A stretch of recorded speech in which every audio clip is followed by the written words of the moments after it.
Okay, welcome to the Coffee Slut Podcast. Welcome back, you guys. We have Karina here today, Karina, and we're going to talk about a little bit about her childhood, what she does. She is a content creator, so that's big. And you said you're almost 30, right? Yes. That's so exciting. It is so exciting. Yeah, very exciting. So we're going to talk about just growing up in a Hispanic household. I know everybody's story is different, okay? But before we start, I know you don't drink coffee, but what's your coffee or your matcha order if you're out and about? It will either be a regular matcha or a strawberry matcha. Oh, the strawberry ones are good. Mm-hmm. Which is your favorite place? Pink Cafecito y Matcha. Where's that at? It's a home based in Manor. Okay. Yeah. Manor. Oh my God, that's so far. I used to go to Manor all the time. But it's really good and it's really cute. Can you say it again? What's the name? Pink Cafecito y Matcha. Okay. That sounds so good. Okay, so before we get started, I want to ask you a little bit of how was your childhood like growing up?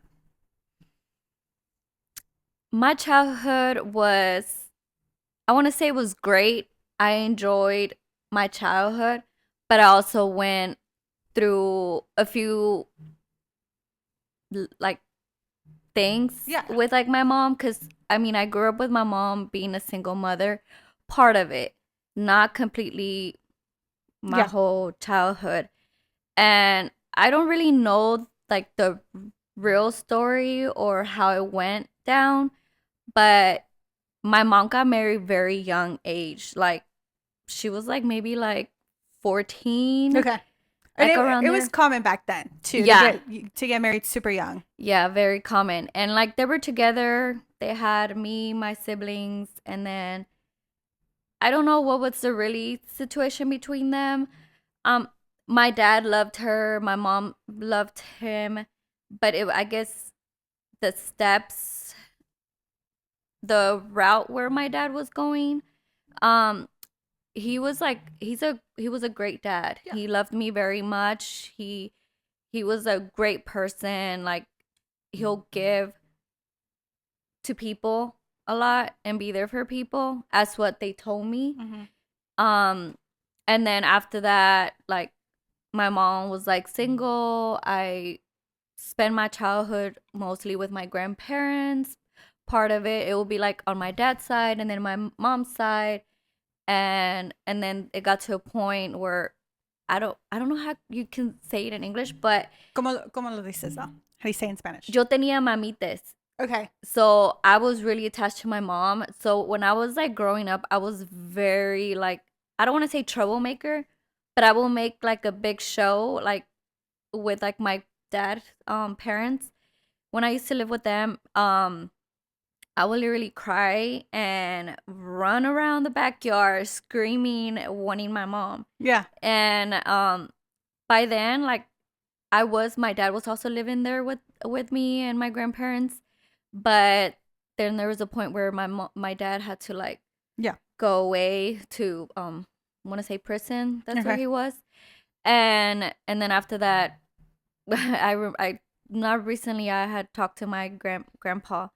And he was like, yeah, I didn't know what to do with you. Like, you would cross the road and, like, for your mom. So I had to, like, call your mom and, like, find a way, like, for you to go, with her. And you're the oldest, correct? I'm the oldest, yeah. Of how many? Of 8. Okay. So a total of us is 9. Okay. And they're all your moms and dads? Or do you have half? So 4, including me, 4. It's my dad. And then 2... it's from another dad, which I kind of grew up with him. Okay. Yeah. Okay. And then are you close to all of them? Yeah. Very close to them. Yeah. What's the youngest? She's gonna be 5. Oh my God. Yes. I know. How old is that? How many years apart? Because I have a little brother and he's 18 years younger than me. Oh, a whole adult. Wow. No, yeah. For I don't know how long. But yeah, she's the youngest. I'm trying to do the math in my head. No, it's okay. It's okay. But that's really far apart because you're 29, right? Yeah. And then she's 5. Yeah, it's like my mom said, because since we didn't really grow up with her like the whole childhood, it's like she says like everyone tells her is like you started all over again. Oh, okay. Yeah. Like for sure. she had like the smallest kids are 4 that she has left. But it's like the opposite now. The oldest one, it's a boy, and then the Okay. rest are the girls. And they're like, this is Karina, Giselle, Jadira, and like Daniel, like from like the oldest ones. Yeah. Because like she's like basically, starting all over again. Like at her age that she has, which is not old. And she looks great. But yeah. So how did living with your grandparents, what did that teach you during your time growing up since you weren't with your mom a lot? Because which is weird to me because you wanted your mom a lot, right? It's like a lot of eldest daughters are not close to their mom. They bump heads a lot. So I'm assuming it was a different experience for you. Well, me and my mom will, don't get me wrong. I mean, like, we bumped heads a lot. Yeah. Like, sometimes I feel like I'm like the mom. Yeah, the second Like, mom. Yeah. Yeah. Mm-hmm. So, but I know she's a mom. She knows better. She knows more than I do. Yeah. But yeah, so I really wanted to be my mom. I don't know. I was just really attached to her. I guess, I don't know. I really don't know why. But living with my grandparents, it was nothing bad. It was actually very lovely. I was like a lot more free. Mm-hmm. Because with my mom, no, my mom was very strict. The moment I moved in with her, it was like, oof, Yeah. like Okay. very strict. And with my grandparents, they weren't really strict. They would take care of us, they would spoil us and everything, but not strict. So I don't really, Yeah, you had more free yeah, with your grandparents compared to when you moved in with your yeah, mom. which Yeah. I don't know why I wanted to go with my mom. No, but it's okay. I mean, our moms sometimes become our best friends. Yeah. It's different for everybody for sure. And just, I love my mom for who she is. And I Yes. realized at a young age, probably like 18, Mm-hmm. that it's her first time living too. So I understand that. Yes, Yes. yes. Mhm. I'm now I've been understanding that ever since I moved out from like her house.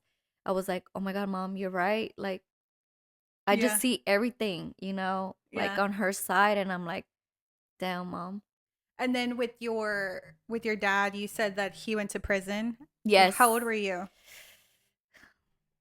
I can't remember the age, but I That's good. know I was like in first grade. Okay, so super young. Still Yeah. chiquita, un baby, still not understanding everything. And when did you don't have to say like anything, but was his life just very different? Did your grandparents not want him around or No, they wanted him around. He was very a person that will stay in touch with everyone. Um, I guess where he was, I guess in Mexico. I don't know. I don't really know the story, but the camino that he took wasn't like the right one and then I don't know if it also had to do with like my mom. Okay. And I'm not saying that my mom put him in prison. No, I don't know that. But here like in United States, like anything like either verbal or physical, it can be domestic, Yes.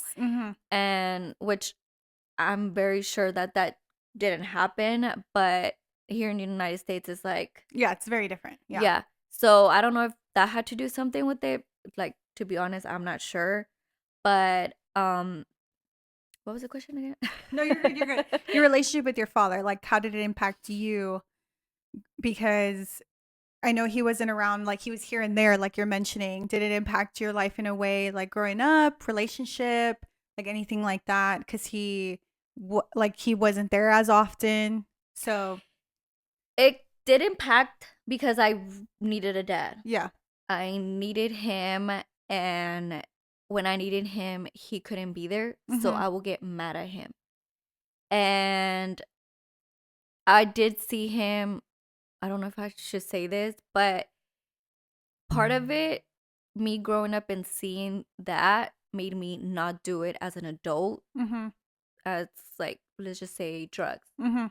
And I kept that in my head, and I'm like, I'm not gonna do that. And so I grew up like not wanting to do any drugs. And I just had that mentality. I don't Yeah. know. And I know the last time I will see him, I will go visit him in prison and all that. And there was times where when he'll get out of prison, like he'll come and see me. But I don't know how many times it was like prison. I just know it was like one time or two. Yeah. And then I know the last thing I received from him was like a letter. Mm-hmm. It was 10 years old. I think my grandparents gave it to me, and that's the only thing I have from him. Okay. And then the last time I like spoke to him, I didn't talk to him in a good way. Yeah. So the last time was not on good A term, good conversation. good Yeah. conversation, which I regret, but at the same time I have forgave myself and him, because I mean I was just a child. I was just like a kid that just wanted my dad Mm-hmm. being there for my 15, Mm-hmm. and the fact that he couldn't be there, and every time I would talk to him, because by then he was already like in Mexico. He Okay. got deported to Mexico. They took his papers and all that and got sent to Mexico. So he will call me and like a lot, but we'll be like, "When are you coming? When are you coming?" He'll be like, "Oh, I'm coming this time," and like that time will come around and like he doesn't show up. Yeah. And then like I mentioned last time I talked to him, he was like, "I'll I'll be at your 15. Like I will be there somehow." But it was like a month left, I want to say, of my 15, and I that was like the last time I talked to him, and he said that he was gonna come, and he's like, I Yeah. said horrible things. Well, as in like saying like by that time I was like living with like my stepdad. Okay. I still call him stepdad, even though like my mom and him are not together anymore. Mm-hmm. But he's still part of my life, not like before, but he's still part of it. Yeah. And I'll be like, no, I already have a dad. Like it Yeah. was horrible, and I think that's the only thing that hurt me the most, even though like he passed. And to be honest, we didn't even like say goodbye to him or see him get buried or something or Yeah. funeral or anything. So I think the most that was very hurtful was that moment with me and him, his like our last conversation. Yeah.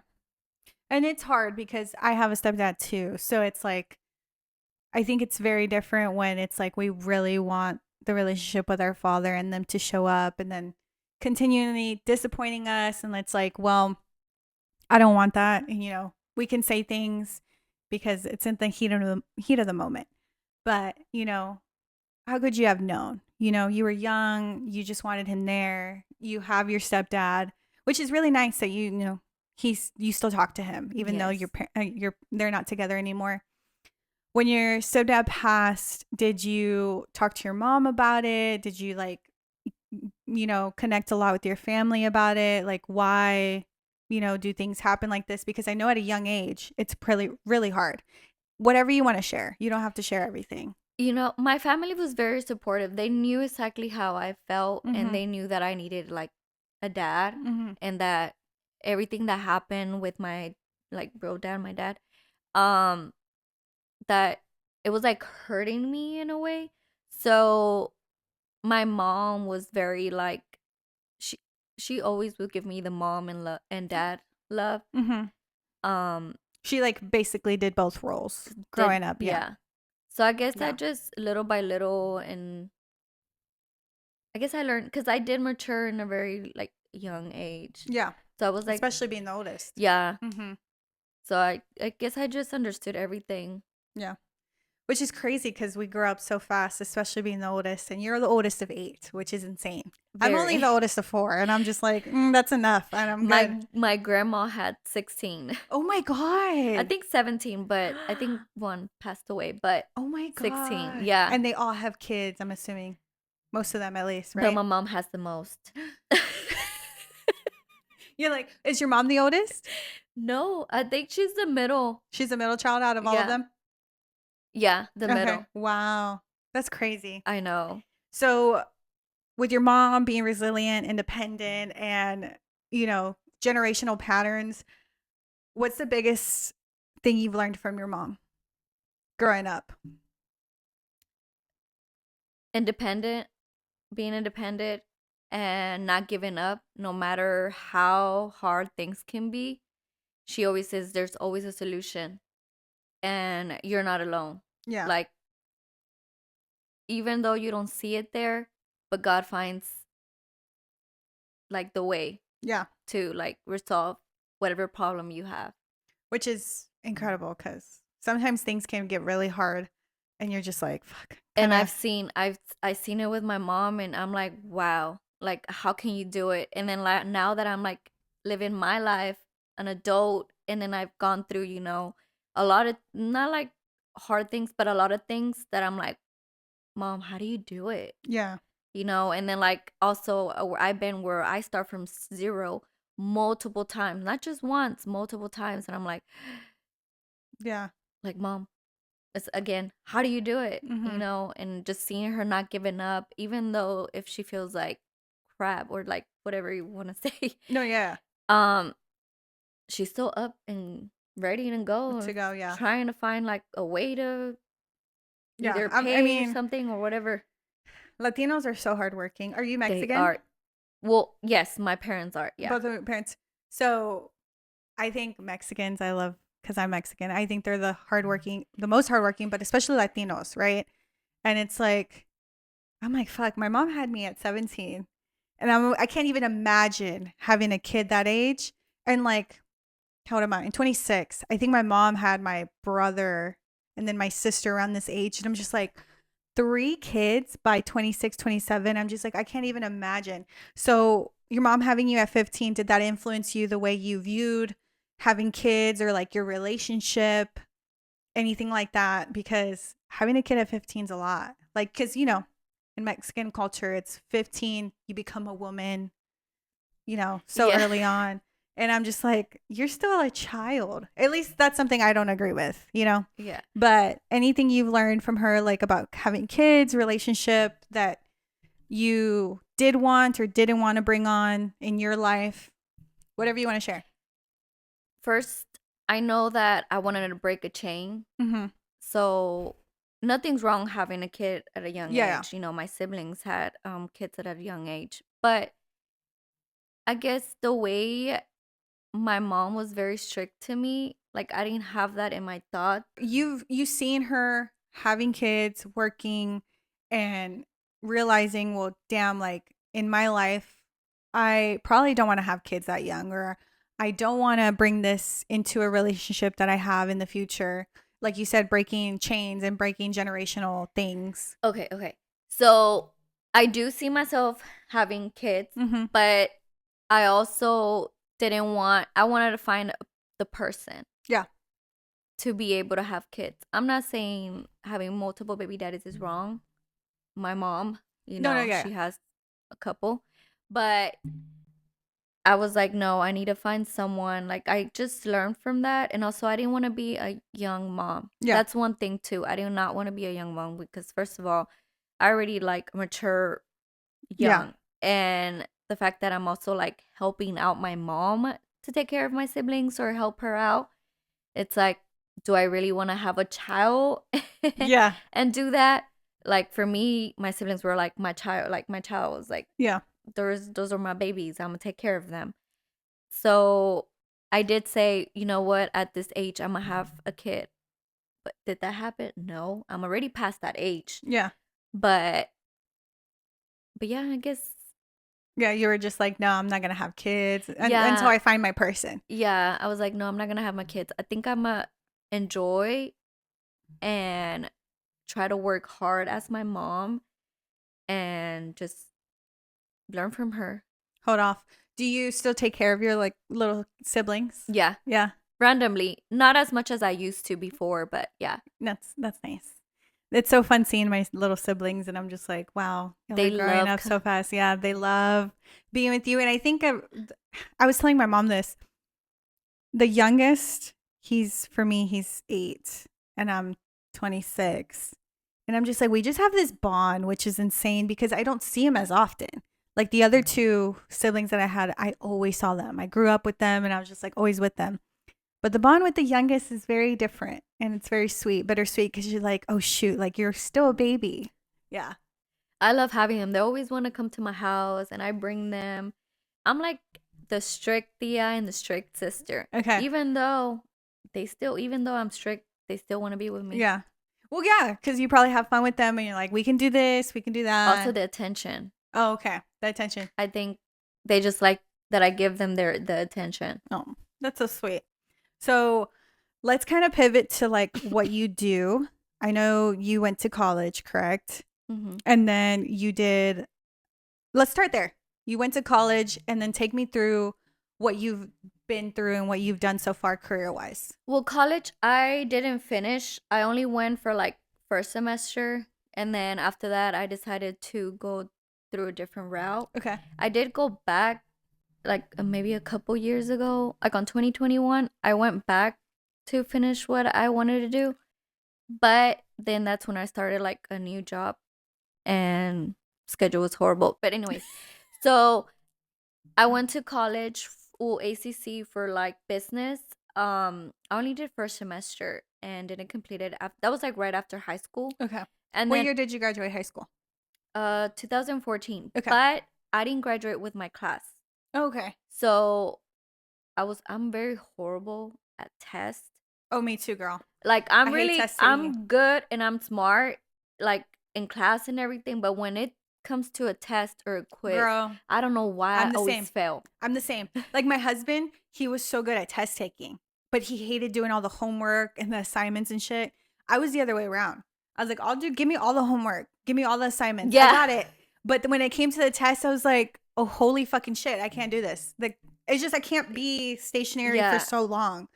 But Do you remember the tax test? I yes. think? Okay. So Tasks that was are- on yeah. my era, whatever you want to call it. But, and so I think I was missing one test. I think I failed one test or two.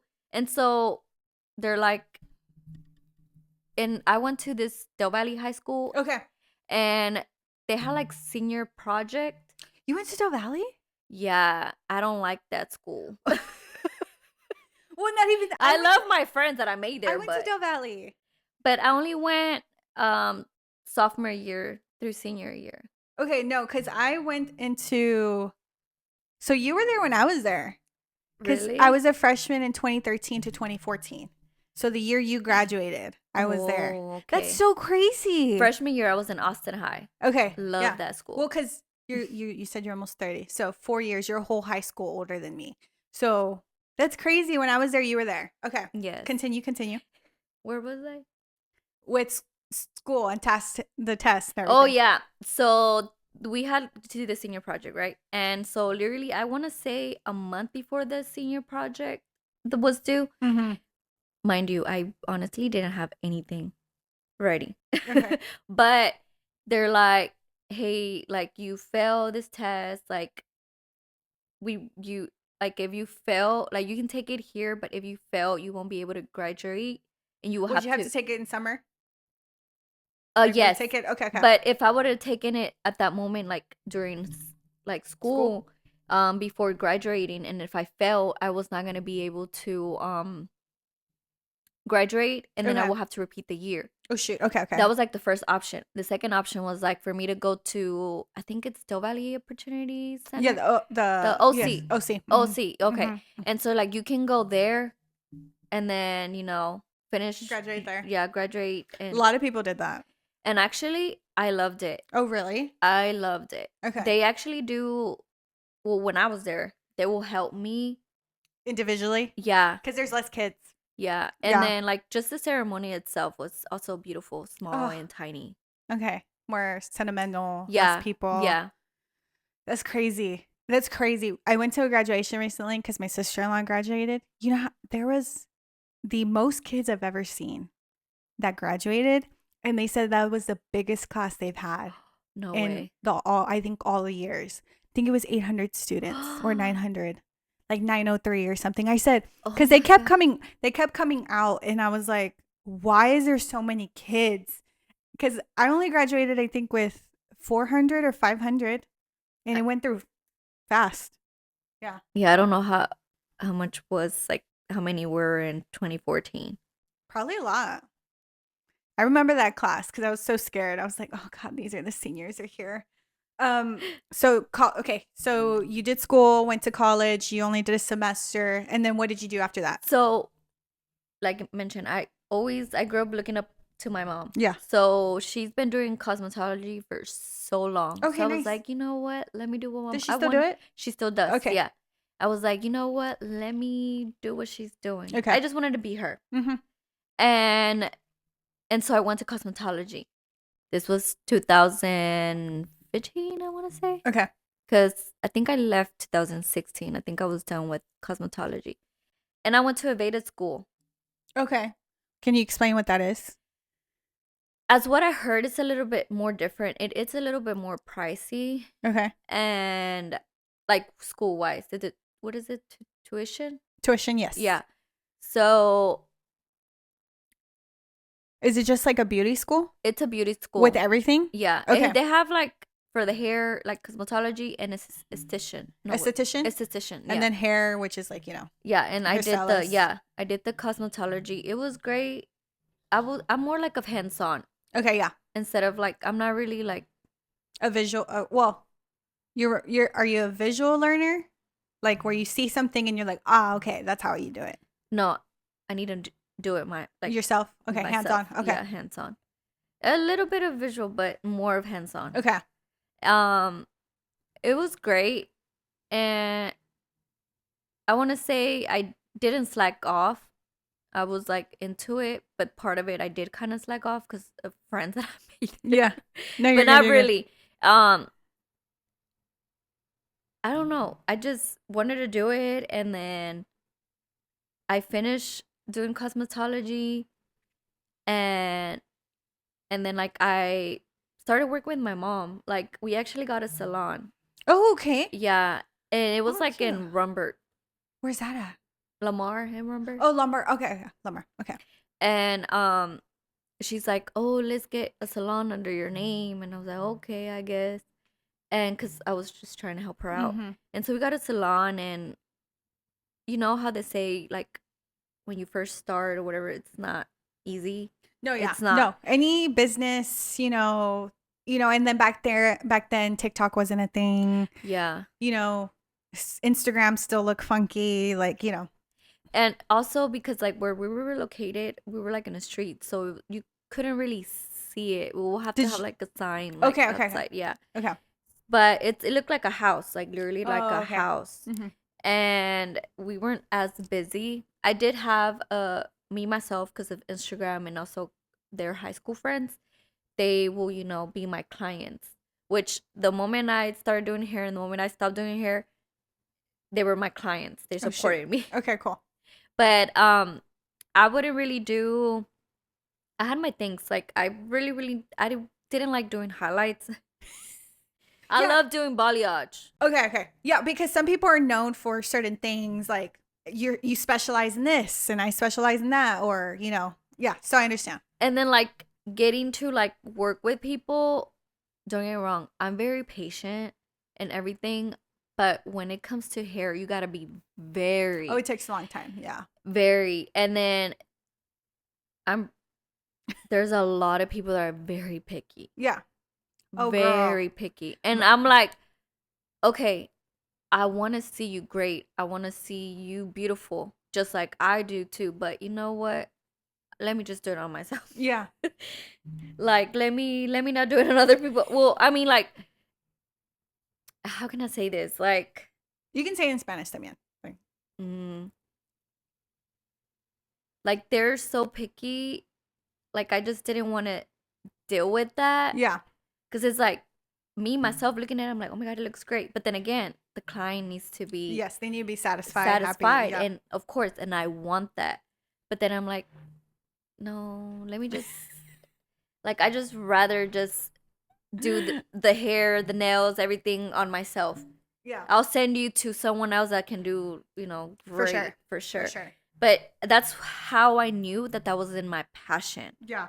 And I was going to ask you that. Like, that's when you started realizing, oh, this isn't my passion. This is not what I want to do. Okay. Yeah. I was like, no. What'd you do after that?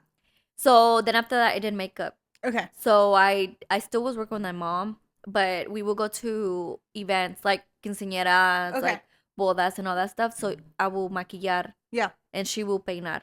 Okay. I'd see peiné like a few times, but I wasn't really an expert. No, you're right. Expert, yeah. But my mom was. And so we just started doing that, and I did makeup for a few years, and which was really great. I really love doing makeup more than hair. I guess it's just like I mentioned, being patient on doing the hair. I Yeah. think it wasn't my thing. I'm patient with everything else, but doing hair, no. Only my Girl. hair. I don't like doing my hair. I either leave it natural or just straighten it or blow it out because I just hate spending time with my hair. I hate doing it. I have to wake up at 5 in the morning. If I have clients, like, I don't want to fucking do my hair. Like, Yeah. I'm just like, whatever easy. And hair is a big thing. Like, my hairstylist is also my client. Like, I train her. And I'm just like, like, there was one person in there with me the other day, and she was just so rude to her hairstylist. Like, oh my God. She's like, she liked her hair, but like, oh, like, salud. Like, she said, bless you. No response. Oh, I don't like this. Oh, no puedo. No, no, I don't like it like that. Or. Okay. Now that you're saying, that's what I was trying to say. Yeah. Like that kind of part, I'm really nice. Yeah. I'm really laid back, and like I'm the type of person that will straight up tell you something. So I'm like if you're like there and you're saying it to me, and like Yeah.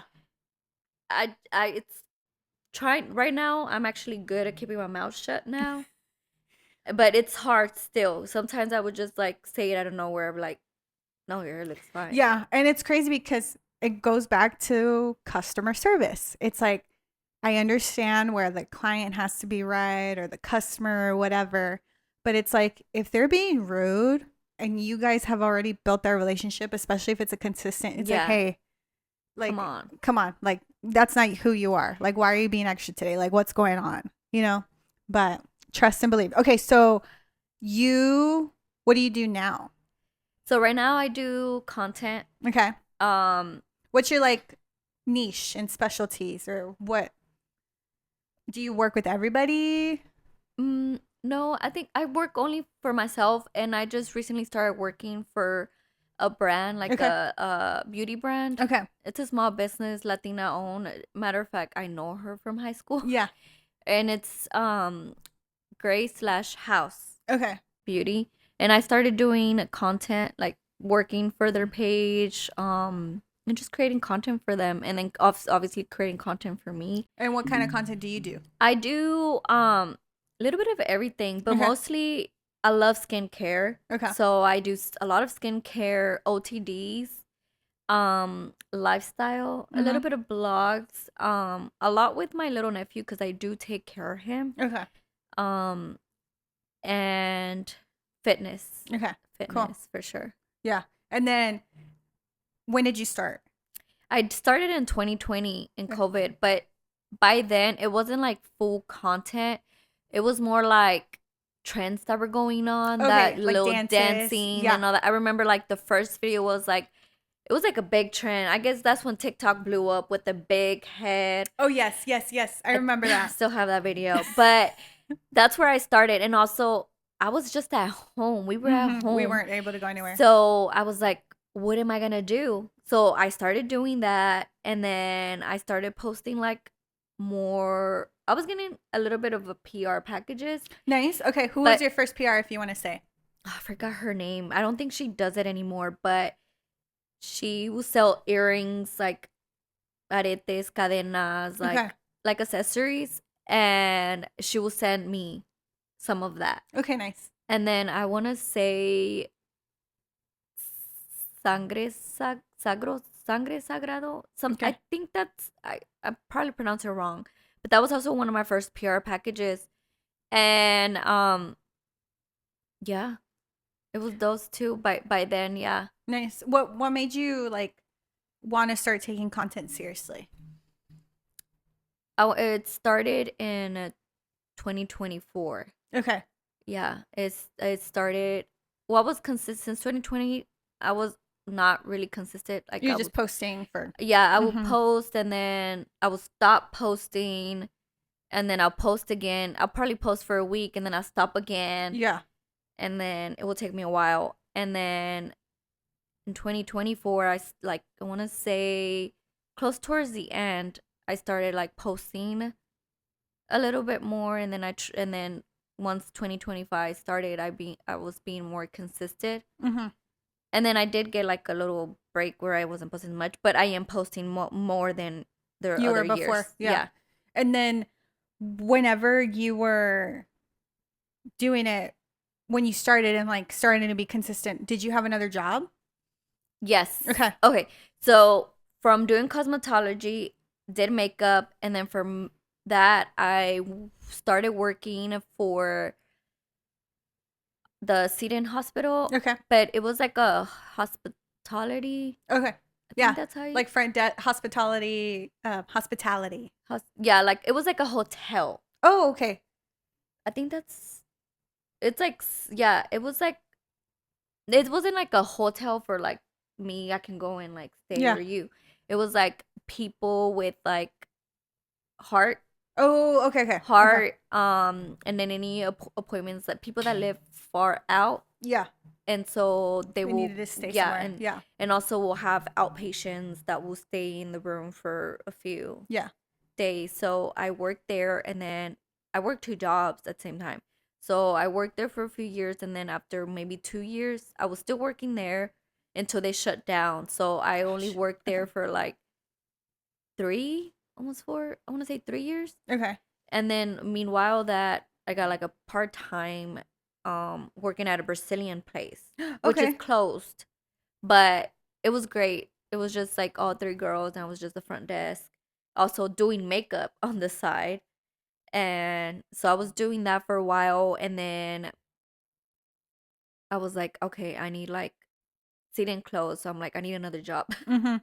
So I don't know if you heard of this contractor, Robert Half. Mm-mm. So I will be a contractor from Robert Half, where they'll help you find jobs or whatever. Oh, Either okay. temp, like a temp time, or like a temporary. And they got me actually the sit-in job. So I was Okay. like working for them, and then they knew that they closed, so they were trying to accommodate me and everything. And I started working for a lawyer office in Congress. Oh, But it okay. was like multiples. It was like a building where like I think it was like 2 floors. But I was like Everywhere. Like, everywhere. I okay. was like actually creating like their folders, like Okay. everything. So and deliver it to them. And then after that, that's when I was working at the Brazilian and working there. That's when I started doing going to dental, Okay. registered dental assistant. That was in 2019. And so I was only there doing school for 13 weeks. Okay. So after that, I quit both my jobs, and I started working at a pediatric dental, Okay. which And then that was in 2019, right? yeah, And then you got into content in 2020 yeah, while still having a job. yeah. Okay. Okay. And then I did that, and then I started also. I was so used to working two jobs, so I started working at a bar. Okay. Mala vida. I was like a server. Okay. Nice. Yeah, and when it first started, and then so I was doing that on the weekends, working there, and then working at the bar. And then once 2020 hit, I stopped working at the bar, and I was just doing dental Okay. up to like 2023. Okay. So whenever what year was it where you were like, I'm gonna do content full time? 2024. Oh, Twen- sorry.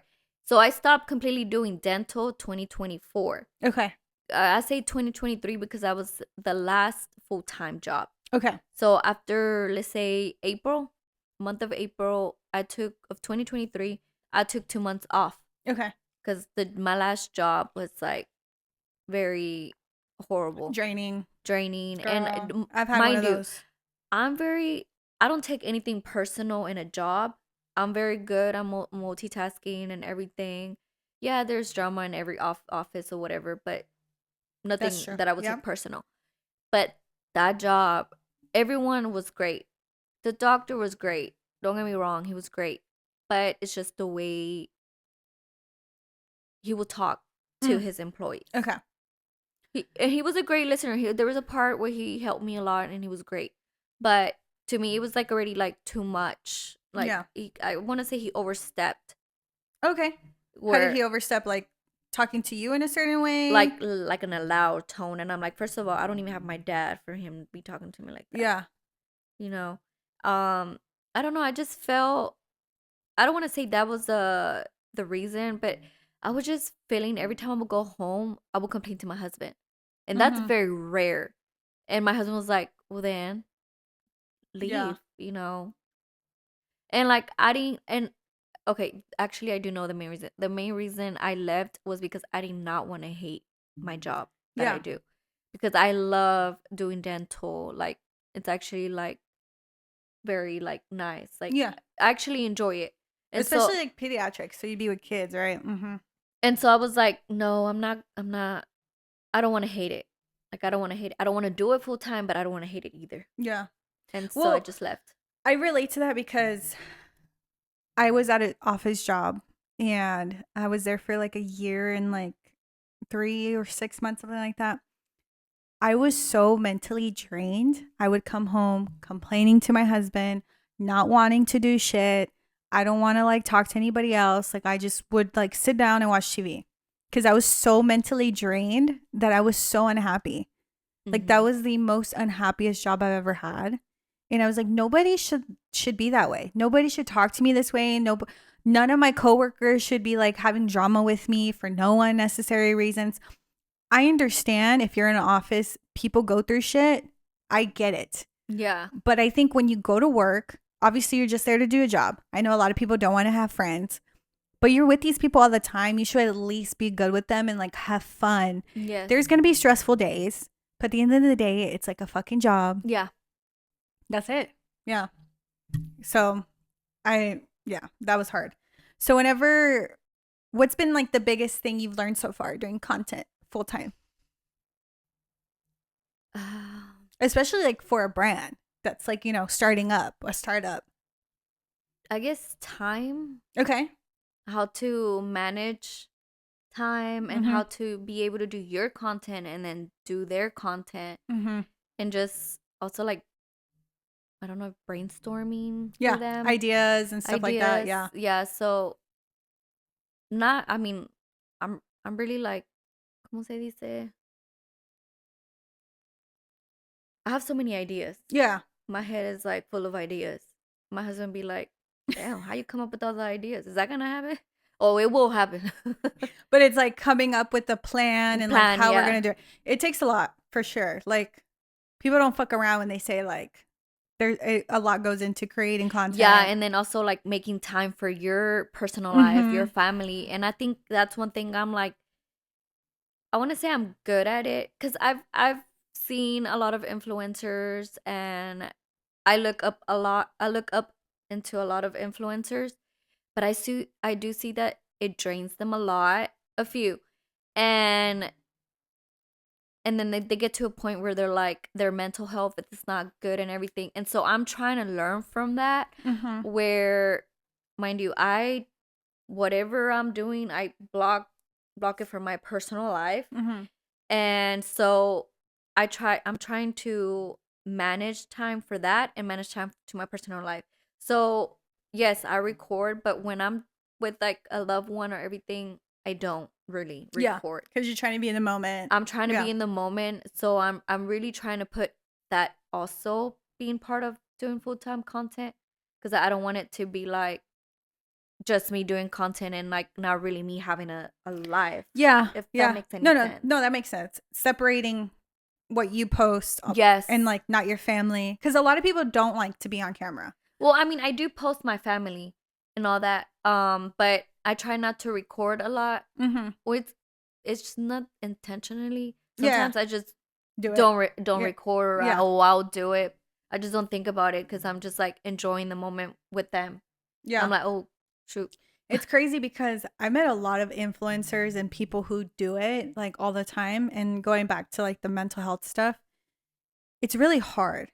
A lot of influencers that I've seen that were pretty big or not so big and like, oh, it doesn't even matter. I don't even care if you're a big influencer Yeah. or not. What I think for me was that a lot of influencers at a time period were going back to jobs. Like they were like, I'm tired. It's a lot for me mentally. I'm going to go back and like find a job. and still do this, but just for me, a lot of people miss being around people all the time and Yeah. like having a community. If they don't, obviously they have their community, but it's all online. That's why I created the podcast, was to have more human connection, because Yeah. I think after the pandemic, it's really hard. No, yeah. I feel like a lot of people should be able, I mean, I know it's hard like I mentioned, but like to make time, not just, I mean, I keep saying time.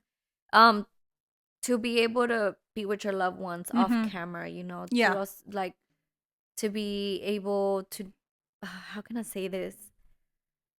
Cuz I don't want to come off like wrong or No, rude. no, you're Um good.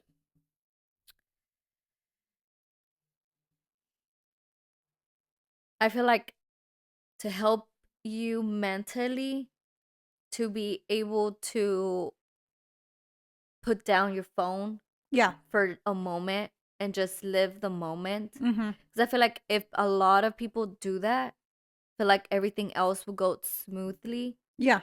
and everything will come Mm-hmm. at you. Like, Yes. I if that think, makes sense. yeah, trust, like, I get yelled at all the time by my husband. He's like, "You're always on your phone. You're always on the," I'm like, I know. I'm sorry. It's just like I'm working or I'm doing something. And social media can be a good thing. And a It bad can, thing. it can be a bad thing. I think your mental health is so important. And I think learning it personally for me as a coach, you can be physically okay, you can be everything okay, but if you're not mentally okay, like nothing's right. Nothing's good. Oh, and then you can't help others. Yeah, you can. You have to be mentally good, or like just mentally good to be able to help other people. Also, love yourself to Mm-hmm. love others. Yeah. What do you feel like you've seen that influencers have struggled with mentally, or people or yourself with social media? Because social media, like if you don't have tough skin, if you don't Oh, it have, gets through it you. gets to you. A lot of people, unfortunately, people do commit like suicide, and like because it's so ugly. It can be very fulfilling, but it can also be very toxic for a lot of people.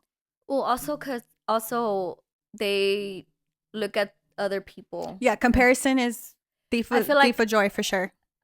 what can help you more, it's not to compare yourself, not to look what other influencers doing. I feel like you should be focused on yourself Mm-hmm. and what you're doing, instead of worrying about people. You don't even know the people behind Yes. the screen, which is fine. You're gonna have good people, bad people, but you should not always believe everything or take it to the Mm-hmm. butt. Mm-hmm. Let me just put it that way. Yeah. I feel like you should be ignoring that, blocking that, and just being you. Mm-hmm. Being you. Like I mentioned, don't compare yourself to other. Don't worry what others are doing, whether they're copying you, whether they're doing the same content or anything else. Because I feel like if people worry about that, and then the comparison, and then also like the comments or other people behind the screen, that's where it hits you. Yeah. That's where like mentally it drains you. That's where a lot of people are like, Mm-hmm. they go through suicide, they go through a lot of things. And I feel like, no, like, I don't know if that's, No, that makes sense. As long as you're worried about you and you're authentically showing up as yourself, yes. it's going to be so much fun. And I think I've learned that these last couple years. I'm like, I can't be anybody else but me. Like, I can only show up as myself. And I've been the happiest on social media since realizing that.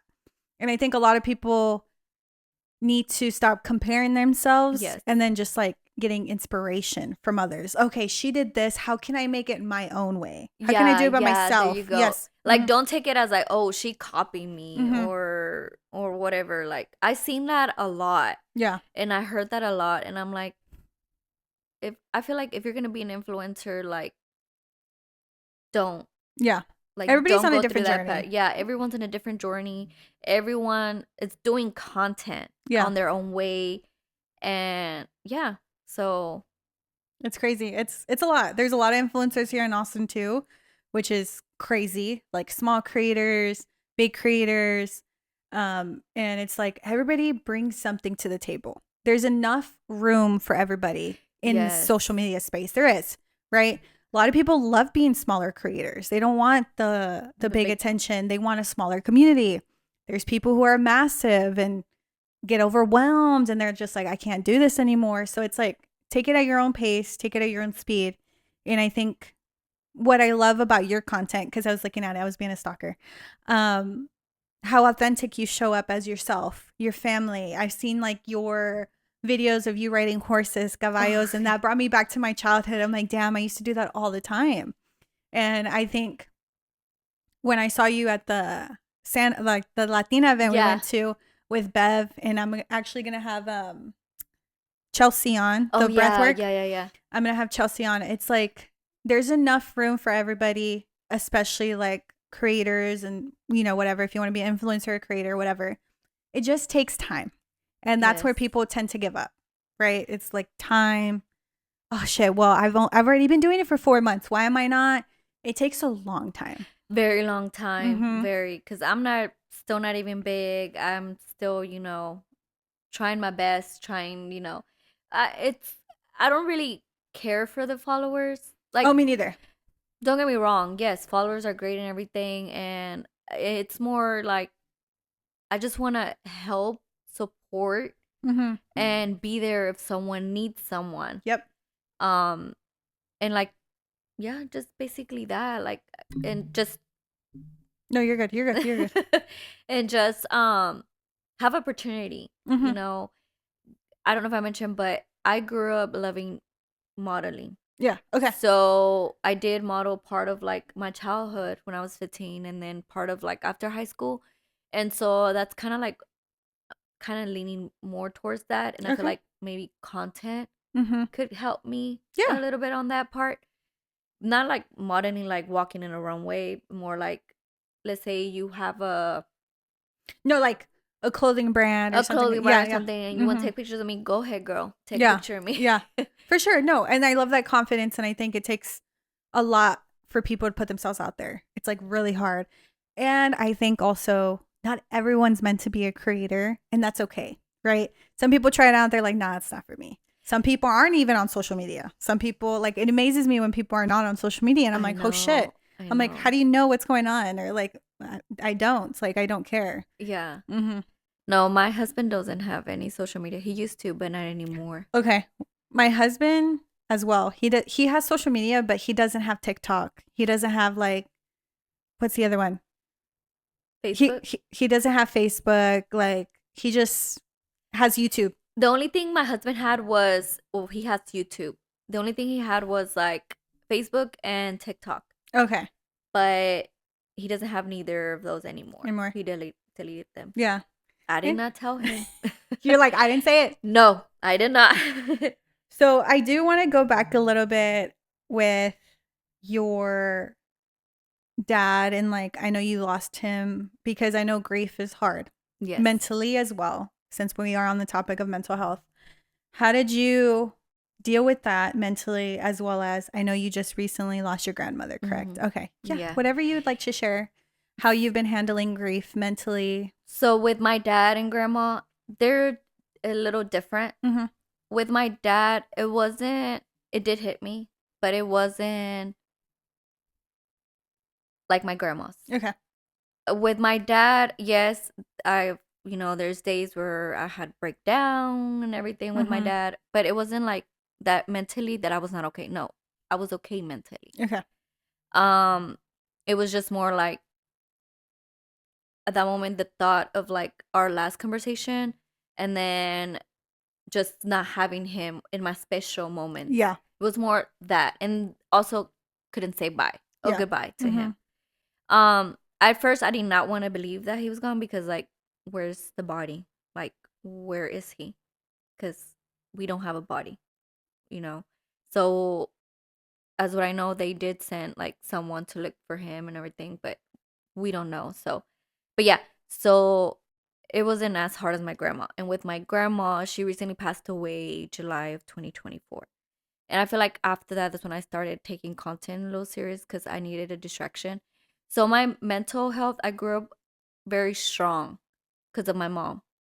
So with like self-care and mentally positive, everything. So I was, I didn't have a point in my life where I was depressed Mm-hmm. until that, Mm-hmm. until my grandma passed away. And I don't want to say that I was deeply into depression. It was, I want to say maybe the beginning stage of it. I don't know what my other grandma called it, but she didn't call it as like a depression. She called it as like something in Spanish, but I can't think of the word. No, it's okay. But yeah, it was a little a stage, beginning of depression. It was really hard. I did lose weight, mind you. I am very skinny. I always been skinny, but you could tell I wouldn't really eat. Um, I would cry every day, every night. I didn't want to go anywhere, anywhere. The only thing I would do is watch my baby nephew. And then I'm a very fitness girl. I started working out since 2020. And since then, like I was always being consistent. And that time around, I was not. Either I would go, but I would just go because I would have to go. Mm-hmm. It wasn't like motivation or Mm-hmm. like anything. I would just go just to get it done or a distraction. But I would go once a week or twice, max 3, but not really. And I would just be more laying down. I wouldn't go out. I would spend a lot in the cemetery. Okay. I will go mostly every day to the cemetery. And then little by little, it will be once a week or twice a week Yeah. or once a month. And it was for almost 3 months that I was down. And my family was very worried about me. I got a lot of resentimiento. Okay. But it was more towards people that I was expecting, like, To to be there. say I'm sorry Oh. or hug or anything. Like, I don't know. I was just like agarré resentimiento Mm-hmm. towards like, a couple of people. But and then like I mentioned, and then my grandma, my other grandma, after like those 3 months, I wanna say in August. Yeah, it was July. No. No, it was almost 2 months. Sorry, not 3 months, No, you're almost good. two months. I went to a retiro. Okay. I've gone to retiros when I was like young, but this retiro, like my mom invited me. This was in San Antonio, Okay. and it was all on the weekend. And I guess my other grandma, she told me, well, she told my mom to like let me know because she was worried about me. So my grandma's very like Catholic, very like in the church, Mm-hmm. and I don't know how she does it, but she can feel when something's wrong or that I'm not okay. Yeah. But she was telling my mom, was like, Karina's not okay. Yeah. Like, we need Karina or whatever. And so my mom, I'm very thankful for my mom and my husband. My husband for being like very patient Yeah. and, just taking care of me. My mom and for trying to take me out. Even though I didn't want to, she will come and Get like you out of the house. get me out of the house, or like she'll come all the way to my house just to take me out. And my grandma always calling me, and I had from my mom's side, because I'm very close to my mom's side family than my dad's side family. um they will call me just to see if I was okay, or like, hey, let's go to eat. And I'm like, ay, no quiero. Mm-hmm.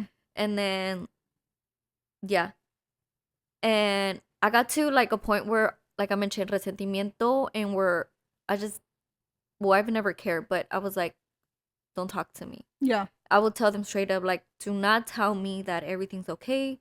Do not tell me that she's in a better place. I know that. Mm-hmm. I know that I let her go. I know all these things, but I do not want to hear. I don't want to hear it. So I was like, no sé como, I don't want to say rude in a way. I think I would say closed off.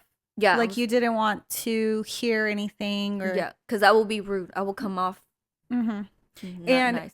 everybody handles grief differently. Yeah. Everybody's so different. Grief isn't just one emotion. It's all of them, right? It's like, holy shit, never experienced this in my life, or some period experience it for the first time.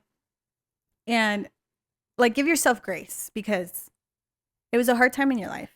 you know? Yeah. And trust me, I think I'd be that person. It's like, not everything's okay, at least right now, Yeah. you know?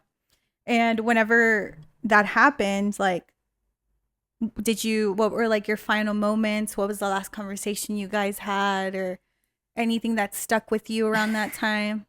So I'm not laughing about it. I'm just like, Yeah, like, yeah, no, you're good. You're good. My last time with her was at the hospital. Okay. I stayed the night. The last night. Gonna start crying. You're okay. You're okay.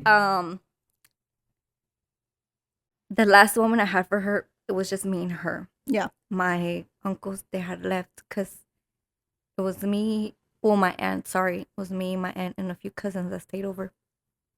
We were just taking turns watching her. And then they had to leave. And so I stayed on my own.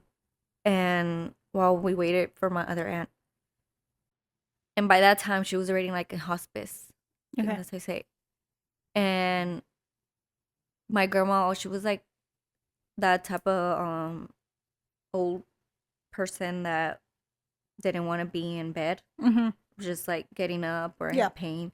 But at that moment, like, so before I stayed the night, it was me and my sister went to see her. She recognized us because everyone was saying she's not talking. Yeah. All she's saying is like, Mama, no me quiero ir, Mama. Or like, just saying mom, like saying que está su mom. And she saw us, she's like, Karina, Yadira, and like stuff like that. And like grab our hand. And then my other sister came, and then the other sister, and then she was like, the last word she said to us was like, no me olviden. Like, recuérdense de mí, no me olviden. And then I stayed the night, and then in the morning, It's okay, baby I was girl. waiting for It's okay. You're good. for my aunts, and a hospice came, and then they had to wait for my aunt because I wasn't authorized for anything. And that was like the last time she got up or said something. She got up and she hugged me. I was close to her, and she just hugged me really hard. Yeah. It's hard. Yeah, that was. Especially you being so close to her. Well, I was close to her. There was a part of my childhood that we argued, and Yeah. I didn't talk to her for a few, but we were close. She raised me, part of my, like, basically she was like another mom. She raised me, and she loved me and everything. Like, we were in good terms, and And that's what's beautiful about it, because I'm close to my grandma. Like, she's like a second mom. Like, oh, like, she coupons. She's like, necesitas paper towels, or what do you need? Like, do you need some pods for the dishwasher? And it's really hard because, like I said, grief is so different for everybody. And people need to respect that. People need to respect how everybody processes emotions differently. Not everybody's the same. Grief is every emotion. It can be happy or a memory. It can be crying. It can be sad or remembering them. You see something and you start crying because it's like, oh shit, she's here with me, right? And I think what's beautiful in Latino culture is that we do la ofrendas, and we do Dia de los Muertos and everything. And what would you, how long did that process go on for you?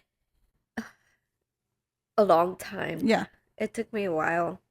I want to say maybe like half of the year. Okay. I did, the last time I saw her was her last breath. I saw her giving her last breath. And I don't know if it's, I say me because that's what I noticed. Yeah. In my head, in my mind, I said, God, I let her go. And that's when she gave her last breath. And after that, like I mentioned, I was horrible. My grandma, she paid for my retiro, my other grandma, for me to go Hmm. out of her own pocket. She, mind you, she does not work, Oh, shoot. Okay. but she made tamales to pay that. Oh, I was like, oh my God. yeah. And I went, and it kind of helped me to push myself to get out. Mm-hmm. And so after that, I pushed myself to get out. And I would still cry there and there, but it was less. And then it kept going on, like a few months passed, and like I wouldn't be as much at the cemetery like Yeah. I was. And then what part that helped me the most was my baby nephew. Yeah. I always say it, he came at The right time. the right time. Mm-hmm. Like God knew that we needed him. It's crazy because what's it called? I think that happens a lot. It's not the same right situation, but I saw something online and I love this mom influencer. I don't even follow moms, but I love her because she's my age and she had lost her son, but she had just had a baby like 2 months ago. Is it Emily? Mm-hmm. Oh, I love her. Oh, Yeah. Yeah. And it's like, it's crazy because you see that and you see all the negative comments or why are you already posting? Who gives a fuck? That's her own grieving situation. That's her escape. That's her distraction. That was me making content, started doing content consistently. That would also help me. That was my distraction. Yeah. And my baby nephew, he was a huge part. And my husband, of course, and my mom and the rest of my family. But they were a huge part because they were there with me 24/7. Mm-hmm. Well, yeah, my nephew almost all day. Yeah. So I feel like that's what kind of helped me. Obviously, I'm not through with grief. I'm still grieving. And grief takes as long as you want. It comes in waves. Yeah, it comes in waves.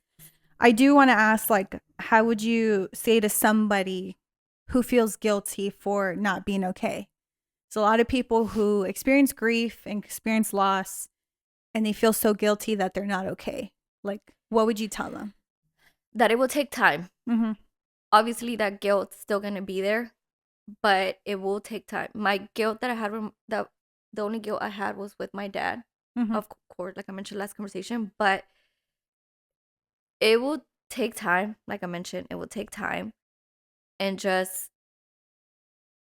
I feel like just letting it go will help a lot because the guilt comes by holding it in. Mm-hmm.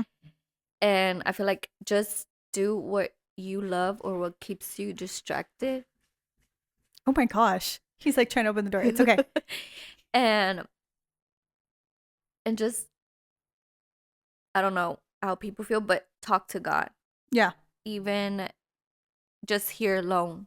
Yeah. And then even people who aren't religious, like talk to a therapist. Talk to somebody or just scream. Yeah. Just say whatever you got to say, how you feel, and just let it out. I feel like that's going to help you a little bit more, and then little by little that guilt will go away. Yeah. And you will forgive yourself.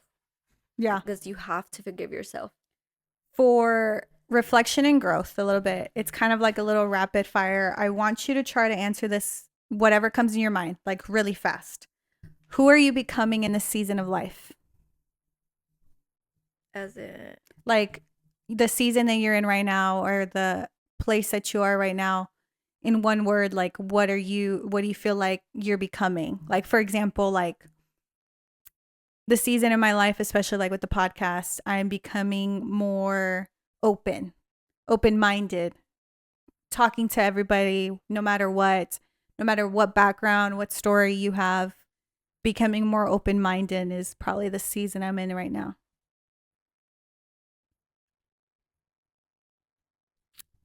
I want to say strong. Okay. Yeah. Beautiful. That's gorgeous. Okay. What version of yourself are you most proud of? Would it be your version now? 18-year-old you, 29-year-old you right now? My version now. Yeah. Yeah. What would you say to your younger self if she could see you now?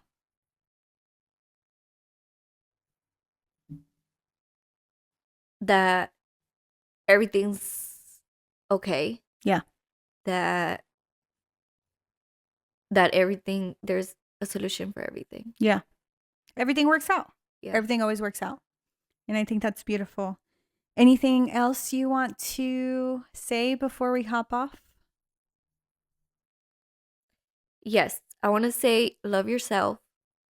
That's the most important thing. As in, like, treat yourself. Mm-hmm. Do self-care. Just love yourself. And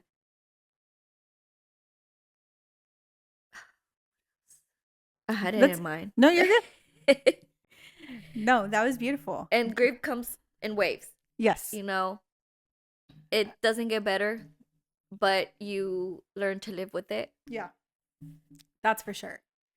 Well, I want to thank you for coming on. This was a great chat. This was amazing.